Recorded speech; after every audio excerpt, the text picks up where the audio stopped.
Steve Fall from 10 Count Wrestling News Co. I know you've been asked about Goldberg and AEW, but is Goldberg and Ring of Honor ever going to happen?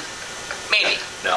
No. No, Goldberg and Ring of Honor is never going to happen. All right, just wanted to clarify. But I do think that's a great, and as to anything else, I think it's a great, but I can only imagine now that's going to be, people pull that out as like Goldberg would never, but when people ask me about it, I said I find it interesting, but I do think that would be interesting for AEW. I think your question, let me build off your question, because it's a great question, but it's also let me build off it to say that that's a great example of things that I think are the difference between AEW and Ring of Honor. AEW has a bigger budget, but I've tried to take the production values of AEW and use some of the synergies of owning a wrestling company and create a partnership where AEW can use and leverage some of the great production team and assets, but also it's great for AEW to be able to develop young wrestlers, to be able to have some of the top stars of AEW come here and represent that company, but also I think you have to look at it, and there's things I would do in AEW that might be more expensive. There's things in ROH that I would do that are more to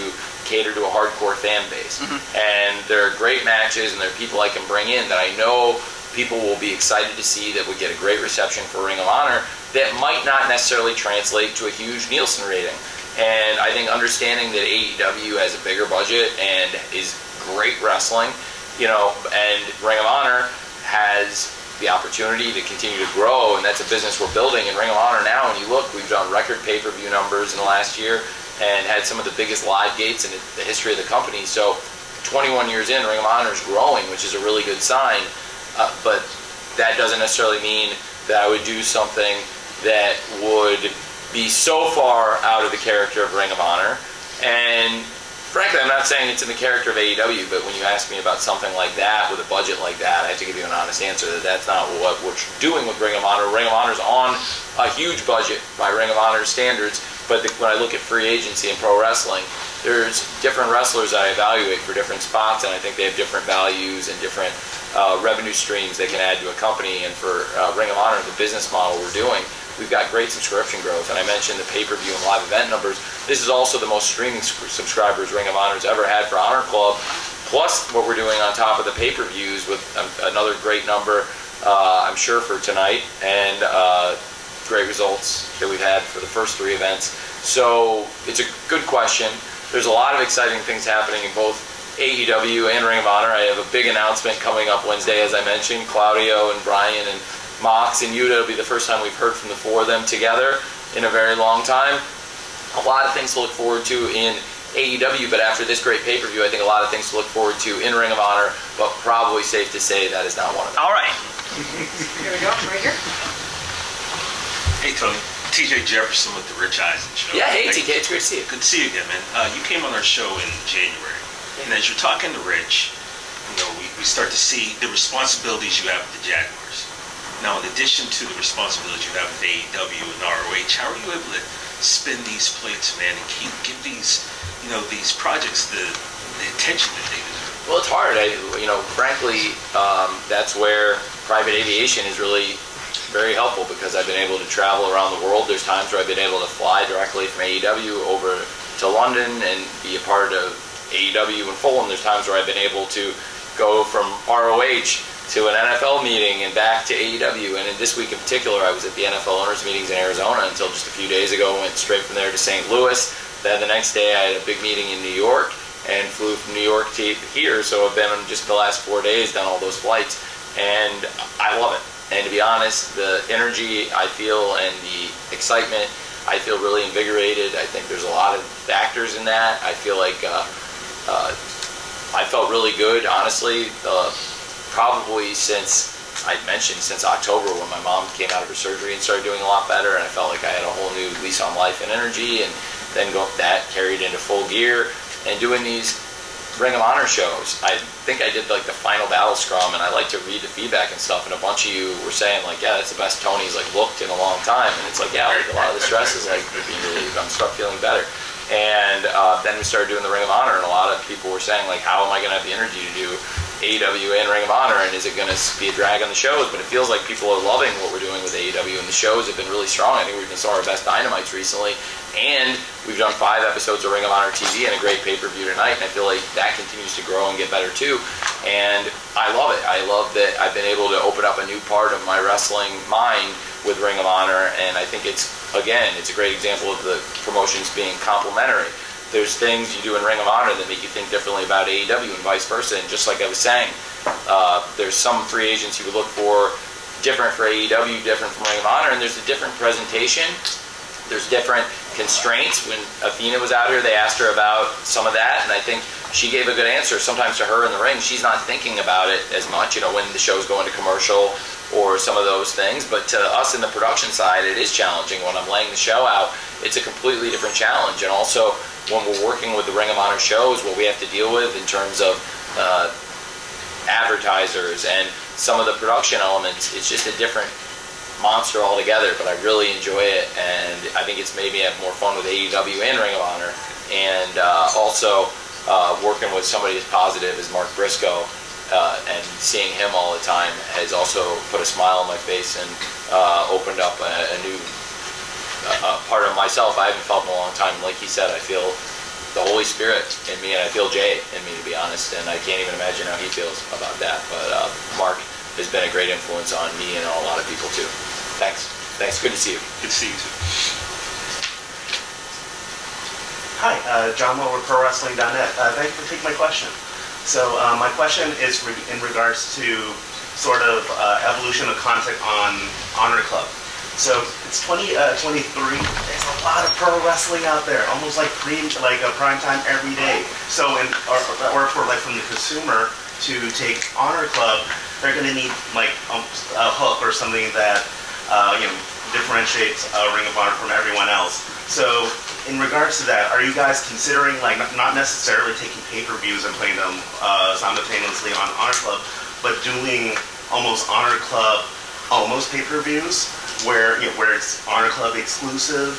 And if not, do you have anything else cooking as for exclusive Honor Club content? I remember in the past they used to have like collections or documentaries. So, well, we're trying to put together a lot of great things. To your point, I thought the Jay Briscoe tribute show was a great event, and that was before we went and started putting on the weekly show for subscribers, and that's a new step for us. We've only done 5 episodes, and we're going on a 6th, and it's been really positively received. People really like the weekly show, so I'd like to continue doing that, building that. Now there's a lot of questions going into the weekly show because we've done 5 episodes building up to this pay-per-view. It's the first time we've been able to go and build off that, and I think there'll be even more interest, and I'm hoping it'll drive even more subscriber growth. To add a great champion now with Shibata's pedigree, to add great now new tag team champions like the Lucha Brothers, a tag team that, look, nobody's ever going to be able to follow the Briscoe Brothers, but to bring in one of the best tag teams in the world, that is pretty amazing. And so we are very fortunate to have the Lucha Brothers now as the champions in Ring of Honor, and the crowd was very happy to see that. The crowd frustrated to see Mark Briscoe lose, but they didn't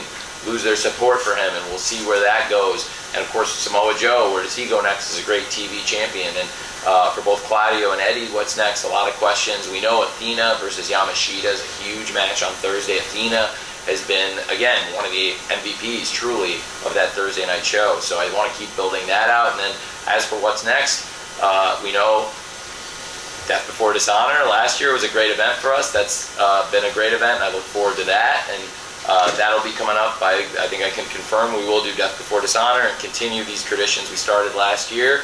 It's I must say, Righteous Reg, good to see you. It was you last year who forced me to reevaluate things, and again, open up a different part of my brain, because I've always said AEW wouldn't do a show this weekend in a place where the other show was happening over the next 2 nights, and I thought, for AEW that wouldn't make sense. But that was also the first night I'd been around Ring of Honor, and the first night, because I'd started booking that show from afar. I took over the keys in the middle of a process that I'd been helping them. I helped them with the previous Final Battle, sending FTR and Jay Lethal and stars and video packages, and I wanted to support them during a difficult period. But I did all that knowing there was a pretty good chance I was not going to be the owner of the next company, and somebody else would own all that footage.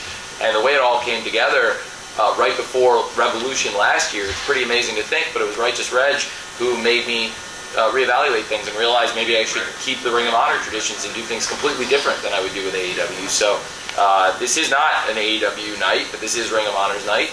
and we've been able to do some things differently and put a different spin on it. Definitely the Thursday TV show on WatchROH.com, we continue to grow the numbers, so it's the highest streaming subscription numbers ever in Ring of Honor's history. So I think we're seeing good results, and I want to keep building on that. And then as that grows and as we kind of stabilize that, and then we can look at what's next for sure. But it's a great question, John. Thanks. And I'll make sure I see a lot of hands, and I'll answer them all. Okay, Bill. You want to? Leo Poyer with Distracted Wrestling on Instagram. Tony, great show tonight. Just wanted to ask, with your recent tour of Northern California with AEW, and doing the show here tonight in Southern California with Ring of Honor, is there some place that you would personally like to see AEW and Ring of Honor go to, whether it be another country or another part of the country here in the U.S.? Well, the next show for AEW and Ring of Honor will be in New York next week, and honestly I was very excited for AEW to go to New York after all the great shows we've had recently, but also very excited for Ring of Honor to return to New York, because Ring of Honor has a great history around New York and the state of New York and around New York City, and UBS is a great venue, and I'm excited to bring AEW there, but I was also pretty excited to bring Ring of Honor there, and now with great champions in Ring of Honor, and I can confirm Athena versus Yamashita is going to take place there. I can confirm Shibata will be there next week. He'll be there in New York and in Rhode Island. That's pretty exciting, and that we're going to be going back to the East Coast after this, places where Ring of Honor has a good history. But there's a lot of places I would love for Ring of Honor to run events. Certainly it would be exciting. Ring of Honor's done shows in Canada. I know AEW is doing the Canadian shows. It'd be great for Ring of Honor to go there too, back to Canada and do more international events. But right now I'm very excited. We're continuing to build Ring of Honor back up, and it's amazing because we in some ways started things from scratch under new ownership, but have hit all-time business highs in so many ways, and have done it in a way that I really believe complements AEW too. So it's been a win-win, and continue to build a great relationship with New Japan Pro Wrestling. So that's great. Sean Ross South, Fightful. We've heard that AEW and Ring of Honor are interested in extending Brian Cage's deal, and he got the win tonight. He's champion right now. Seems like a positive trend. Is there any update on that? Well, I really like Brian Cage. I think the Embassy are great champions, and Brian Cage has been a great wrestler in both AEW and Ring of Honor. He's a great champion now in Ring of Honor. So I really like Brian. I would definitely like Brian to stay for a long time. And he did a great job tonight in the match, and he picked up a pin. And I think the Embassy are definitely a big part of the show, and I would definitely like for them to stay, all three of them, including Brian, and they're definitely dominant, great champions, including Brian. Hi Tony, Adam Woodward, What Culture Wrestling. How do you assess your first year looking after Ring of Honor, what you've achieved, Ring of Honor back on TV, and what are some of the goals you want to achieve going forward for the rest of this year and beyond? Well, I'm very glad you asked. I'm very excited about where we stand 1 year in. It's pretty remarkable. Having done the first show, I was amazed at the pay-per-view interest, and we did such a great show, and now 1 year later, it feels like a lot of things have come, not full circle, but we've come back around 1 year later, and they'll keep going around, and it's the start of almost a new circle, because a year ago we had that FTR Briscoes match. Of course, nobody could have anticipated, nobody wanted to be where we are, but looking at the situation, and it's like Mark said, you have to accept it now, accept where we are and what the reality is, and know that Jay's with us, and know that it was great to have new champions crowned, but also to have Mark and FTR, the other 3/4 of that great trilogy, and to have them out there and look back at where we were at Supercard. I think that was pretty special. And also Samoa Joe arrived in Ring of Honor last year, and now he's a world TV champion and has had a long reign and has won a lot of great matches as the TV champion, and picked up a huge win tonight.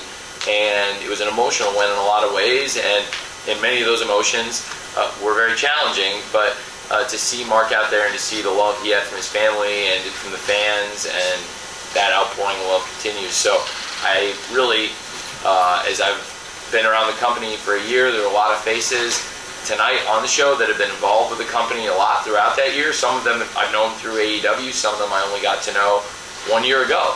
And it opened up a lot of new relationships in my life, changed my life very much. But what I'm really proud of regarding Ring of Honor is how many people that work there that have been able to keep working in wrestling, which sometimes when you take over a new promotion, a lot of the people, especially if the promotion doesn't keep running, then a lot of the people won't be able to keep working. So we were able to keep the promotion running and a lot of people working and doing better, making more money than ever working for Ring of Honor.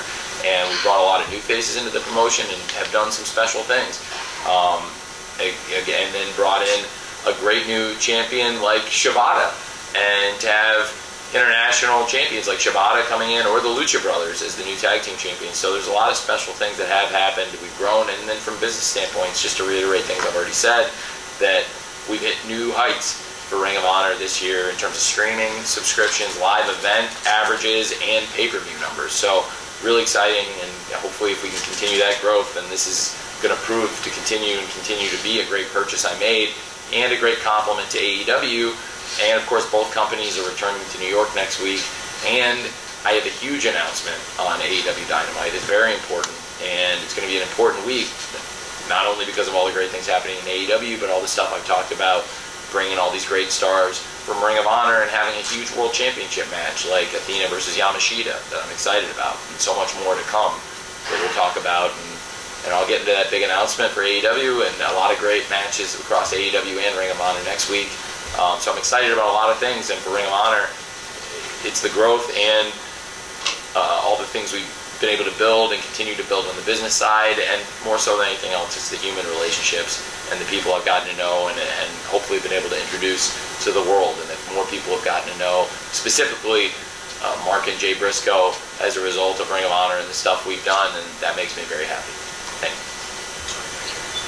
Hey, Mark Johnson. One thing we haven't talked about yet is Nigel McGuinness was on the show tonight. What's his status going forward? I don't think anything is announced. Is he signed? Is he going to be on ROH TV going forward? Maybe a coach? Maybe an on-air authority figure again, like in the past? So, all of the passing questions. What's up with Nigel McGuinness? Well, these are all very good questions. They're all things that I look forward to discussing with him in the very near future. I wanted to get together and have an experience working together. I'm a huge fan of Nigel McGuinness, a huge fan, and I've reiterated that to Nigel many, many times.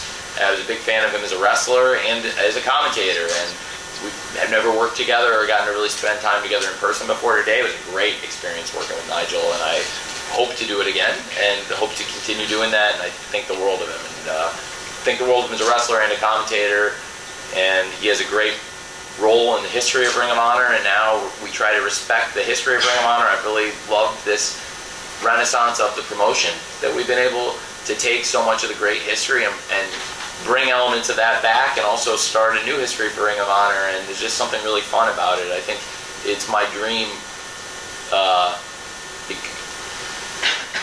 It's as far as like restarting a promotion and to take so many of the great elements and things that made it great, and also be able to introduce so many of the things in the world of wrestling right now that are great, that and knowing that there's only so many of those things that I can introduce for a variety of reasons in the 3 hours of TV we have for AEW now, I would say that for Ring of Honor,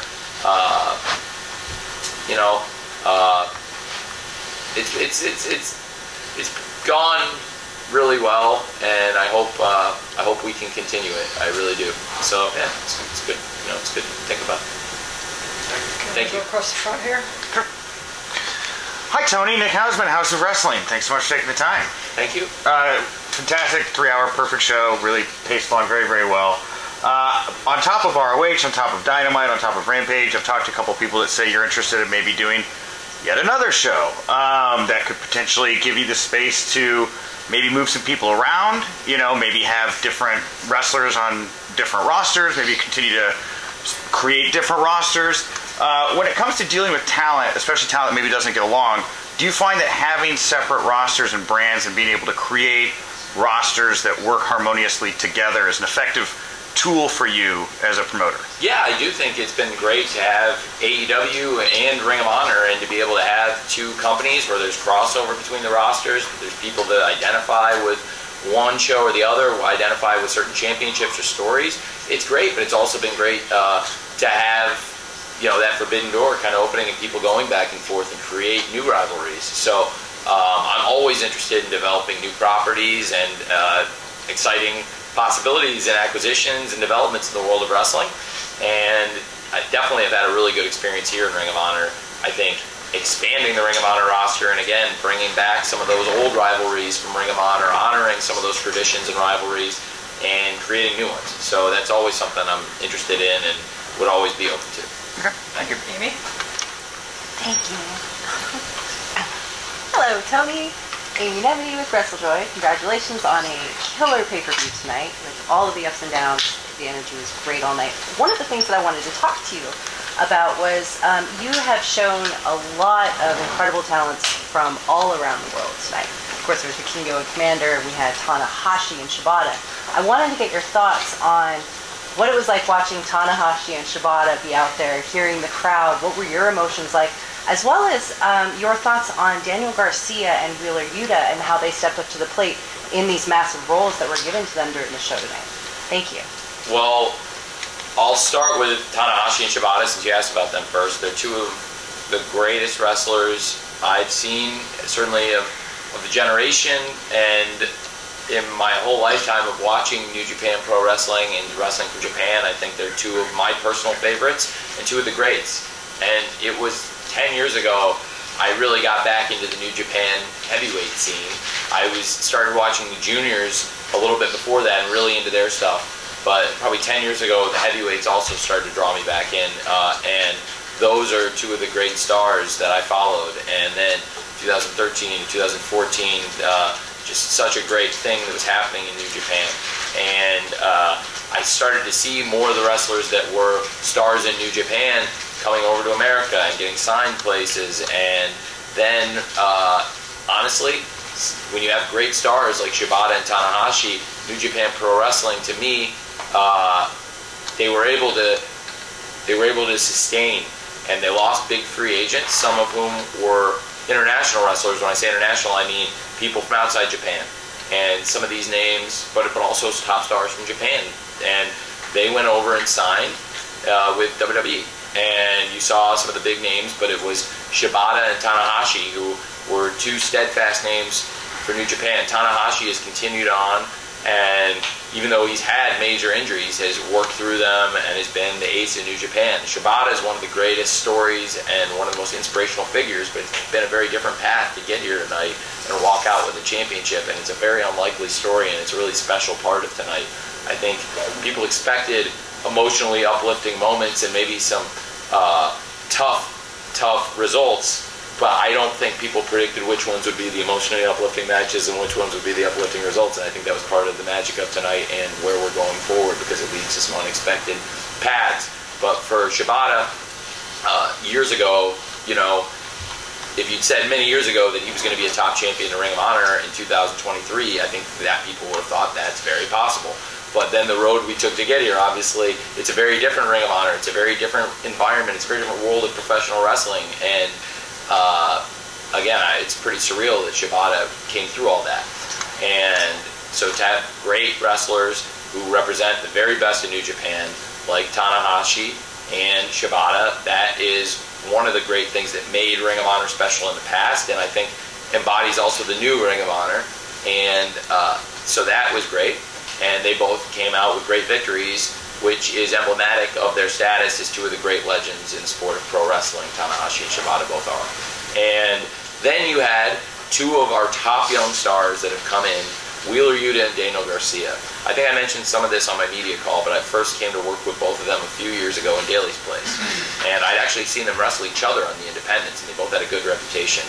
We had built a really good crop of wrestlers on TV, and then we had the challenge of the pandemic, and we had to start developing new stars in Daly's place outside of the TV to bring up the stars of the future. And we had a lot of great names that have become champions and stars in AEW that came from AEW Dark, including great wrestlers like The Acclaimed and Powerhouse Hobbs and a lot of other great names, Red Velvet, and a lot of other people who worked through Dark and made it onto TV. And then after they moved up to TV, I was looking for the next crop of people, and Wheeler Yuta was somebody, and I knew he had a great relationship with the Best Friends, and I thought he could come into AEW. And then the more I saw of him, the more I realized he has that dark side, and maybe he could learn more from the Blackpool Combat Club. And as he's seen, he learned a lot from the Best Friends, and then he learned more different things from the Blackpool Combat Club on top of that. And it's been a cool path he's taken to get here. Garcia, I originally thought would be great with the team I had seen. They had been called 3.0. They were called Everrise on WWE television, but they had once been called 2.0, and I thought that would maybe be a little bit more appropriate for them because I didn't want Garcia to think, I didn't want people to think that Garcia was part of a trio because it was Garcia in 2.0, not 3.0, and he's one of the three. But I thought they'd be great as a trio, and I was actually looking for a cool new team to wrestle on TV and to build up, but also I was looking for somebody specifically that I thought would be cool to wrestle Eddie, Darby, and Moxley in a trios match on Dynamite, and that led to them, and I think that Menard and Parker, the 2.0 as they've been known, and part of the Jericho Appreciation Society now, I think they've been great mentors for Garcia, and then later that Chris Jericho has been a great mentor for Garcia. I think he, like Yuta, might have, in another universe, learned a lot from the Blackpool Combat Club, but I also think the two of them have taken different paths, different roads, and maybe it's fitting that they're on parallel paths and they've crossed at times. They've both been the pure champion at times. They've had a great rivalry in Ring of Honor and a great rivalry in AEW, but certainly on the independents also, Yuta and Garcia. So when I think of one, at times I do think of the other. They're both great young stars here. They're involved with different legends of the world of pro wrestling when you think of who they're both mentored by, with Jericho compared to Moxley and Bryan and Claudio. But I do think they're both people who have a really bright future here, and it's a good juxtaposition to see two great wrestlers who have such a bright future, with Garcia and Yuta being involved with two legends like Shibata and Tanahashi. Thanks. Thank you. A few more from people who haven't asked a question yet. New questions? I want to make sure people get them in, so I'll stick with you. Hey, Tony, Graham Matthews with Bleacher Report. Just talking about, you mentioned, Ring of Honor TV. We're 5 episodes in now. Obviously very well received so far, as you mentioned. So far it's been approximately 2 hours per episode. Is that something that you plan to stick to, or are you still experimenting with? Well, it's great having the freedom. I think we've been able to deliver that. There's times where it might not be the right length, but that's the brilliance of having that creative freedom that I don't necessarily have when I have to deliver the exact same number of minutes and the same commercial breaks and the same length of break and the same spot, and I get to move the breaks around and the lengths of the breaks on TV, but you have to do those commercial breaks, and there's no way around it. It also changes things, and also I'm fixed length. Sometimes I can get an overrun. Can't always get an overrun. There's a lot of people excited to watch AEW All Access after Dynamite now too, so we have great things come on after the show, so you have to be sensitive to that. Now for Ring of Honor, it's a very different set of constraints. So I like the freedom, and I think 2 hours has felt right for the shows, but there's other nights where it might not. It could be longer or shorter, and that's good too. And that's one of the ways that Ring of Honor and the presentation is different from AEW, and I like that freedom. Thanks, man. Awesome, thank you. Okay, we have Phil and then Reg.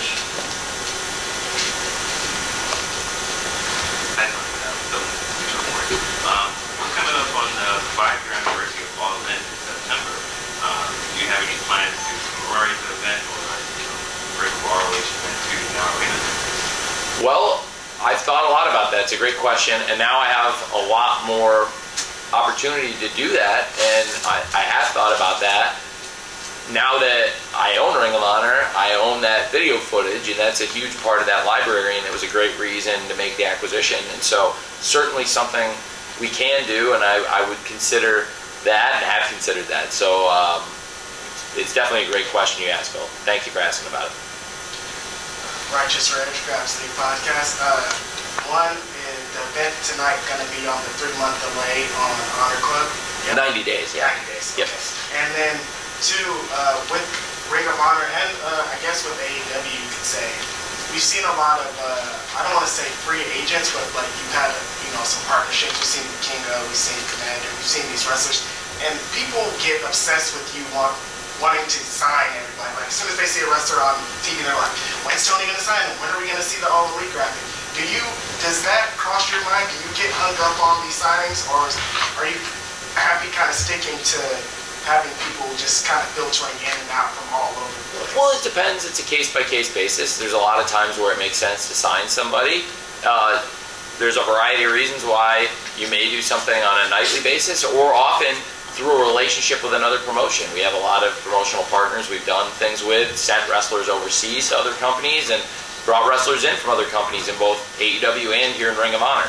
So I think it's definitely an appropriate thing to look at the match, look at the wrestler on a case-by-case basis. There's some people we do want to sign. There's other people who we bring in from a partner, and part of what makes it a partnership is I'm not trying to always steal my partner's wrestlers, and I like, having that, and they know that if somebody comes here, I'm not going to try and pressure them not to work their shows or to work mine instead of theirs, because then people wouldn't want to partner with you if you're always doing things behind their back. So it just depends on the situation. And it's a great question, though. And to your point, yeah, you do see that. But I think it's what's great. When we started AEW, and that long before I imagined I would ever own Ring of Honor, I had mentioned that one of the great things about the launch of AEW, and now I think the prominence of ROH and myself being involved, and maybe in some ways deeper free agent budget and more of a budget for the Ring of Honor show and the product than there has been in the past.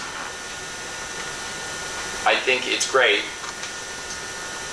One of my theories on that has been proven true is that when AEW launched, we would create the strongest free agent market there's been in wrestling in a long time. And I think you've seen a lot of those things, and the events that have transpired in recent years have proven that that theory works, and it's true. And I believe that it's generated a lot of fan interest in wrestling in a good way, and really good that there's fans want to know what's going to happen, and people being excited about that free agent market. That's part of sports, and people want their teams to sign favorite players in the wrestling promotion you're a fan of. If you want to see more of somebody, you want them to get signed, but there's also other ways that people make frequent appearances too, and there's a lot of AEW wrestlers who go to work certain shows overseas and they're not signed. We just do that on the relationship between the companies. So like I said, it's on a case-by-case basis, but it's a great question. Thanks. Will? And we'll just complete the grassy line. So Will Washington, Fightful. So I wanted to ask you about the taping schedule as far as Ring of Honor is concerned. You've done 4 shows at Universal Orlando and then this past week in St. Louis, and obviously they're promoting the fact that there's going to be taping alongside Dynamite on Long Island. And I think you were kind of implying that there might be one with Kingston? Yeah, we are. That is, yes, definitely both. Yeah. Okay, so I guess to bring the question around, do you see Ring of Honor staying with the AEW tapings, or do you feel like it's probably got more of a home inside of Universal Orlando, or do you see maybe eventually developing a touring schedule with Ring of Honor? I think it's a hybrid right now. It's like we found good success. What we just did leading to this pay-per-view I thought worked well, that we were able to have great tapings at Orlando and then do effectively a go-home show that also served the purpose to get some of the people that I wanted to feature on the pay-per-view who had international commitments here. So to get Shibata and Yuka Sakazaki and big names that might not have been available to be there in Orlando. And so it was another good reason not to tape all the shows. I think we got really, really positive feedback from the people that watched the first 4 shows that we did in Orlando, but also the people that went had a great time. It was a really successful live event experience. But then going into the pay-per-view, I thought it made a lot of sense to do a go-home show and have Yuka Sakazaki and Shibata involved and get them face-to-face involved in some of these big matches, and it created other opportunities to do a great match like Athena versus Sakura and have a big match on Thursday night to continue that tradition of big matches on WatchROH.com on TV weekly. And so I think you could sometimes see it side-by-side with AEW in big arenas, and also what we've got in Orlando with those fans was very successful. People really liked the first 4 shows, so I think you'll see that again too. So probably a hybrid like what we've done so far we'll continue to do. Thanks. Anyone not ask Tony a question? Cool. Bill, you want to ask one more? You seem like you want to ask one more. Final question, Bill? Yeah, sure. No, it's fine. You had your hand up a long time. It's nothing suspicious. I talked to Maria Kanellis-Bennett not too long ago. She said she had talked to you about potentially adding Women's Wrestling Army to Honor Club. She feels like there's great synergy there. Any comment on that? And just having Honor Club act as a home for not only that, but just kind of building off his question, more exclusive content that you can only find there. It's a great question, and again, it's something I've said to Maria, just like I mentioned before, that we've been really trying to scale up, and for the crew it's been hard, and today was just coming off Dynamite. AEW's crew is putting together a great Rampage for tonight, and there's great matches, and we had really a lot to do between putting Thursday's Countdown special and a new show on Honor Club and then coming here. So to have 3 shows in 2 days is a big deal. So that's effectively what we had between episode 5 of Ring of Honor TV and Rampage and Honor Club. So the crew did an amazing job and battled through a lot to make it happen. And I think as we continue to scale up and do more, I'm really excited about the evolution of the TV of Ring of Honor and these new pay-per-views, and I'd love to add more things to Honor Club. One thing I've enjoyed about the Ring of Honor Weekly TV is being able to do more matches without the constraints of commercial breaks and bring in some younger, less recognized on a worldwide basis wrestlers that are very popular with the hardcore fans, but might not necessarily translate yet to great Nielsen ratings. And also some international stars, similarly, that I think a hardcore fan base is really excited to see. And this includes a lot of women's wrestlers that we brought in, and matches that I've been able to do with no commercial breaks or time constraints. And Athena's been wrestling this crazy schedule. And to bring in a lot of stars, you know, not only to wrestle Sakura, who's with us on a pretty regular basis, but is a legendary name and a match Athena really wanted to get in and have, but also then to be able to wrestle Yuka Sakazaki, that's a big deal. But now we have Yamashita coming in. So a lot of big women's matches, but not just the championship matches. I think up and down the card each week, we've seen wrestlers come in. Miranda Alizé had a great match with Willow tonight, but Miranda Alizé also had a really good match with Billy Starks. And then we had tremendous performances from Sky Blue and other names that have gotten involved here in AEW. Willow Nightingale had a classic match with Athena, and that was the main event of our 2nd episode of TV, and that's one of the best matches we've had in Ring of Honor since I took over. So I look forward to doing more great women's wrestling matches, and whether they're on the Ring of Honor Weekly show or Maria's project, the Women Wrestling Army, it's a great idea. It's another brand. We already have AEW and Ring of Honor, so to add another 3-letter brand, I don't know if it necessarily is the perfect fit, to be honest with you, but it's a good idea. She has talked to me about it, and I do think adding a lot more women's matches and having international stars and top young stars that we're trying to develop for both AEW and Ring of Honor for the future, it's a really good mix we have going on right now to be able to bring in names like to have Sakazaki challenging Athena tonight, but have Yamashita in. I think that's tremendous. But a lot of the great young wrestlers we've been featuring too. Sky Blue and Willow have had a lot of TV time, but I think they continue to get better, and the more TV and pay-per-view matches I can give Sky Blue and Willow, that's really great for both companies, I think, because they have a lot of potential anywhere they wrestle, those two. And we've seen a lot of other names that have history in Ring of Honor that we've been able to bring back in to the fold. Young wrestlers we're trying to rise up, and people we bring in from all over the world. I'd like to really have all that on the weekly TV show we're doing, because like we said, often so far it's been about 2 hours in length, and there's a lot of time for great matches in that show. And also I'm already producing several shows, so what I do add I would probably keep within the context of Ring of Honor on those shows, if that makes sense. So I would like to thank everybody for coming. This really means a lot. It's a really great group of people here in the room. It's a prestigious group of wrestling writers, and it's also a lot of really big wrestling fans, and I really appreciate you giving me your time and also the respect you showed. A lot of the people here today, they're people I really respect, so the respect you showed, you know, from the top, from when we walked in here to Corsa Shibata, I mentioned it, the respect you showed him, I think he deserves it, and I appreciate that. And it was tremendous to be able to sit here with him, with Athena again. I thought your questions and everything about that was befitting of her championship status. Mark Briscoe, that meant a lot to be able to sit here with him, and I thank you for the time and dignity you treated that all with, and also to Claudio. And so I'm thanking everybody that's made the trip, but also very excited what's to come next week. I just wanted to reiterate, I have a very important announcement on Dynamite. A big one. And how important, Tony? Very important. Very. Multiple varies. Although I only put one on the graphic, but it could have easily had another vary and a comma before it. And that's going to be really important going to New York next week. AEW's taken a lot of really positive steps, but ROH also has taken a lot of positive steps. And tonight, I thought, had one of the best events I've been a part of, and in so many ways I think there were great surprises. There were hard realities that we all had to face in the ring and out of the ring, and I think tonight spoke to that's what life is. A lot of times it's hard realities and you have to get up and move on, and we found that in real life and we saw it tonight in our wrestling. I just really appreciate all being here, and thank you for coming tonight. Thank you. Thank you.